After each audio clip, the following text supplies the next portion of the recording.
প্রিয় নবীজি সাল্লাল্লাহু আলাইহি ওয়াসাল্লাম বলেন, রাস্তায় বসার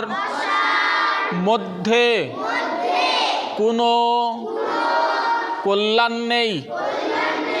তবে সেই ব্যক্তির জন্য কল্যাণ আছে যে পথ হারানোকে রাস্তা দেখায়, সালামের